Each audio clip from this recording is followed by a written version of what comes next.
Hi, this is April Bauer, and we're going to be doing some cuttlebone casting.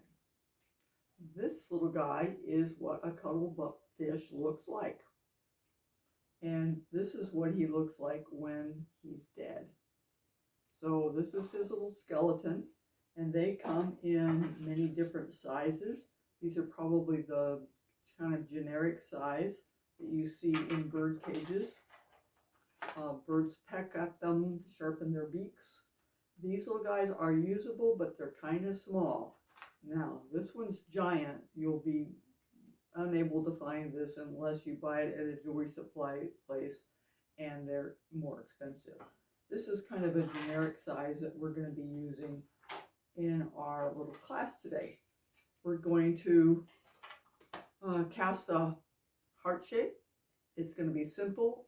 The texture on this is very unique, and that's what we're going to be working on, is doing the simple form and to show the nice texture.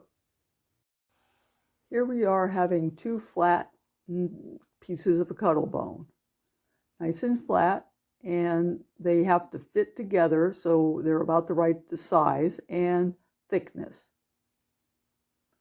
Here I'm using a template. Templates are not something I normally use, but are good for getting a crisp edge and a standard shape. Now to carve out some depth, checking for thickness. Too thin and it might not cast, too thick and it's too heavy or too expensive. Here a soft paintbrush brushes away the dust and gives you that nice texture. This is where the funnel is going to be for the metal to enter the mold.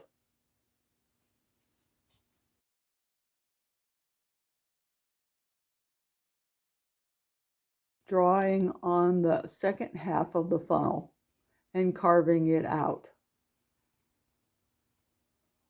There we go. I'm using a drill bit to press into the cuttlebone for a raised area to either set a stone in or on. Here I have added some air vents. It's not always necessary, but it helps to get the air out of the mold as the molten metal comes in. Holding it in position and looking straight down the hole where the metal will go, you need to hold it up to the light and see if there's any gaps, because if there are back gaps, the metal will leak out and you will not get a successful pour. Using binding wire, we're going to tie those halves together so that they match perfectly and tighten it up. Then we'll go ahead and place it in the bottom in some sand, being careful not to get any sand inside, getting ready to pour. Here we are preheating the crucible a bit, and we're all set up to pour, and when this gets hot, I'll put the metal in. Okay, starting to melt this metal.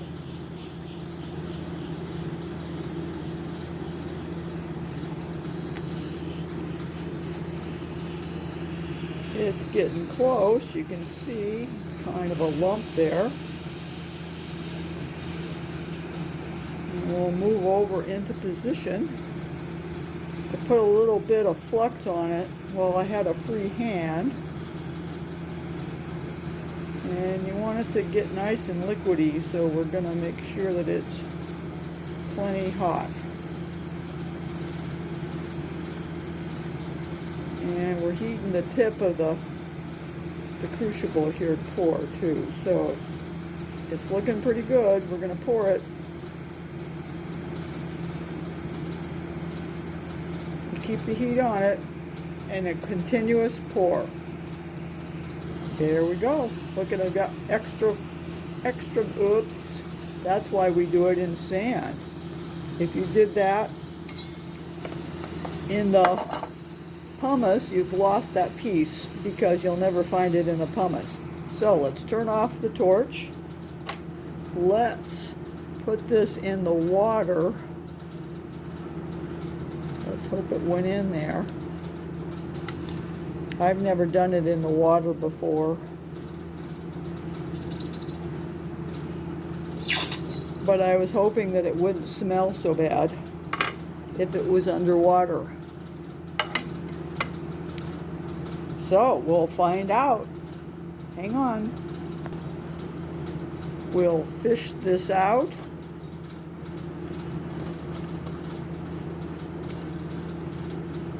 And we'll cut the little wires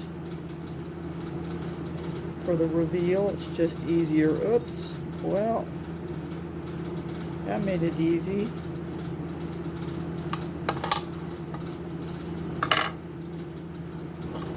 It's in here somewhere. I know it is. I saw it go in. There it is. There's our little heart. Isn't he cute? And we'll just trim off this bottom and we'll set our little stone right there. And there's the back. What fun! A little Christmas miracle. I just took this water outside and came back in, and my studio smells terrible. So we'll see if we can't keep sucking the air out of here. Looks good. This is where the bandsaw comes in real handy, but it's also a little bit tricky, and you don't want to cut your fingers off, especially on Christmas.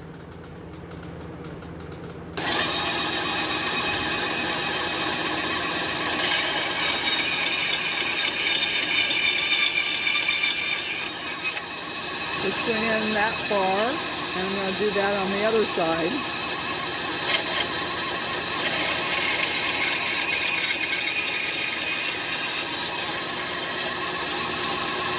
There, that was easy. Now we just have to clean this up a little bit. We have to decide what we want to do here. I made it a little thick so I would guarantee it would cast. I don't really like this lump on the back. What I probably will do is sand it flat and then re-sculpt in the texture a little bit. And then we'll set our stone.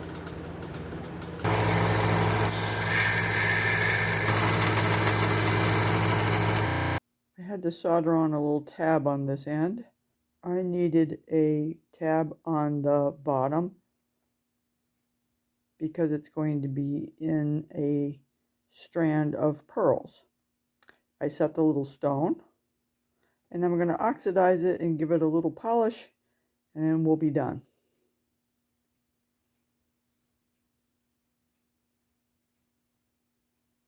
Just because it brings out the texture so much better.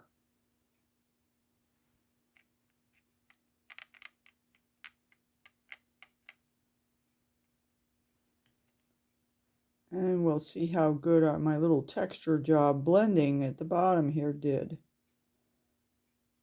I had to use a hammer handpiece and do a little stipple texture after kind of carving in.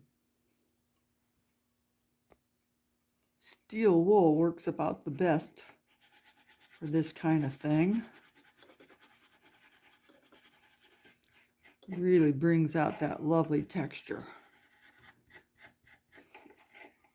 Maybe a little scratch brush after this, or you could tumble polish it a little bit.